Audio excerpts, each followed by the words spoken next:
Hello. Okay, so I'm just gonna piggyback off the first video that you guys watched, if you watched it. So basically, what this guy's saying is, we want to factor. I'm gonna give you a bunch of examples of factoring this expression.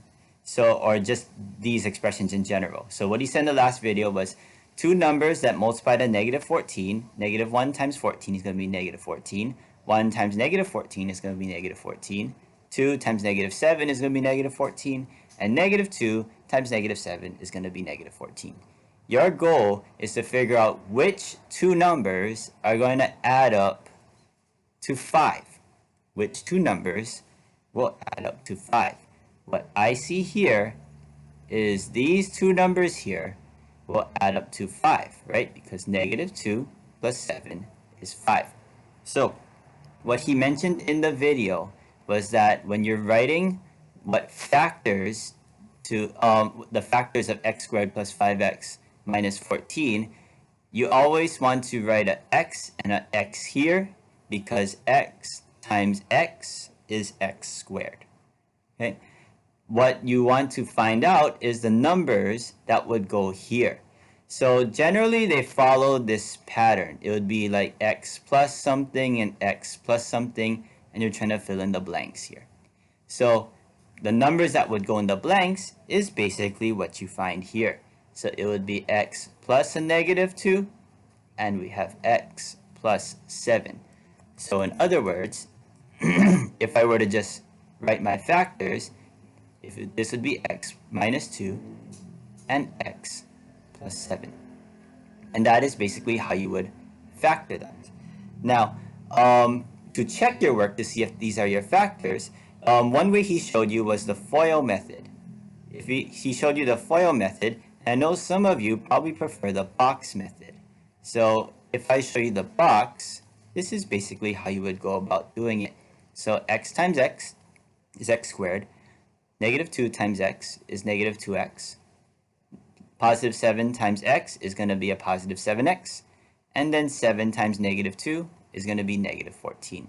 So if I write this out here, x squared minus 2x plus 7x minus 14. So here, if we combine like terms, the negative 2 and the 7x, right? So this is going to be x squared plus 5x minus 14, which confirms that we get the same thing back there. Okay.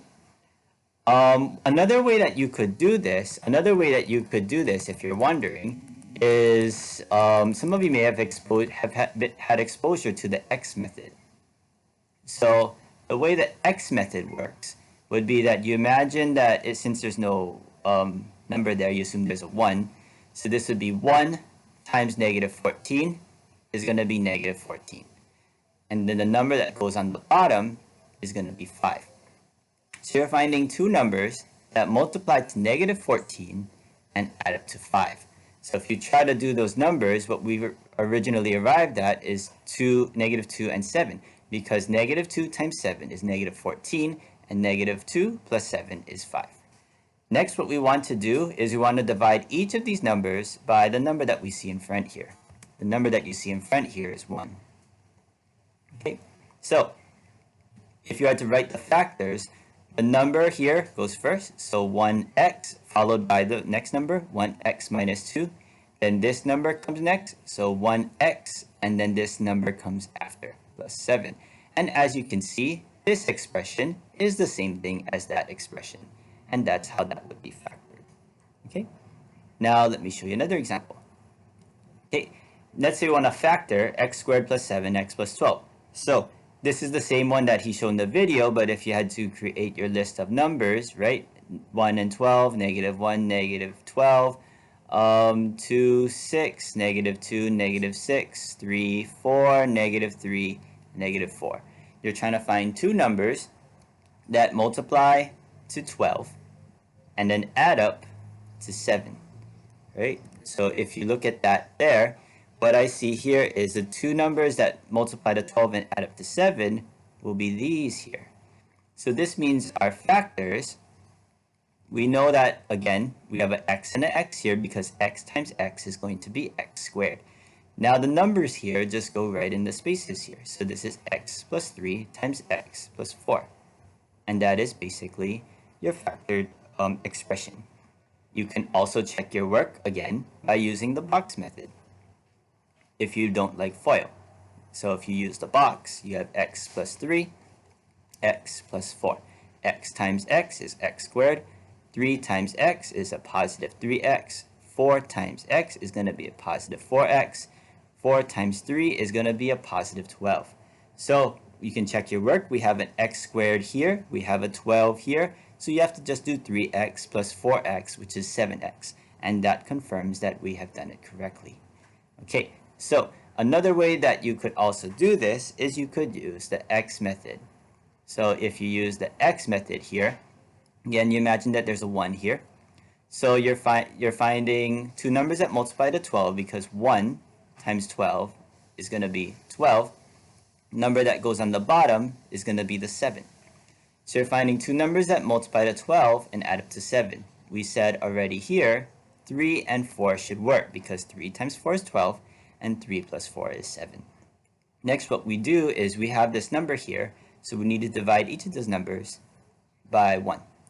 So if we had to write our factors, this would be, this coefficient goes in front, 1x plus 3. And then this one here would be 1x followed by the next number, plus 4. And as you can see, this factored expression is the same thing as this here. So this would be the factors of x squared plus 7x plus 12. Okay, last example, here we go. So you make your list of numbers, you can go ahead and list it. As you get better at this, you might realize some patterns. What I see here, of course, I see 2 and 3. 2 times 3 is 6, and 2 plus 3 is 5. So if I were to factor this, again, we need to just show that the x times x here is x squared, and these numbers would just go in front. That is basically how you would go ahead and factor it. Okay. We could always check our work just to make sure. If we check our work, right, so if we create the box or do FOIL, however you want to do it, so this is going to be x plus 2, and this is going to be x plus 3. X times x is x squared. 2 times x is a positive 2x. X times 3 is going to be a positive 3x. And positive 3 times positive 2 is going to be positive 6. So if we were to just check our work here, we have an x squared here, we have x squared here, so that works. We have a 6 and we have a 6 here. So we just add 2x plus 3x, we get 5x. So this means that these are definitely our factors. Now, again, another way that you could do this is you could use the lovely x method. If you use the x method, you imagine there's a 1 here. This is 1 times 6. 1 times 6 goes on top. You have a 6. The number that goes on the bottom is your b term. Or b term as in for ax squared plus bx plus c. That's what I meant earlier. So b term, the number in the middle is going to be 5. Or on the bottom. So you're finding two numbers that multiply to 6 and add up to 5. So what I showed you here, if you cannot see it, go ahead and just make your list of numbers, right? So if you make your list of numbers here, what I see here, that's how I got the 2 and the 3 earlier. So 2 times 3 is 6, 2 plus 3 is 5. Now, you want to divide each of those numbers by the term here, and what you get is this is 1x plus 2, and this is going to be 1x plus 3, which is the same thing as what we got here for our factors. And that's basically it. Okay, so I'm going to stop the video here soon. But basically, if you still suck at multiplying numbers together, one thing I would suggest is looking at a multiplication table in any notebook, or you can Google online. If you don't know how to add negative numbers, just Google the same signs, add, and keep sum, and just make sure to understand how to do things like -7 plus 4 or -6 minus 8. If you guys don't know how the same signs, add, and keep sum goes same signs, add, and keep, different signs, subtract. Keep the sign of a larger number, then you'll be exact. Sing that over and over and over again until you understand what that means. Okay, that is it. See you in the next video. This is part 1. Right?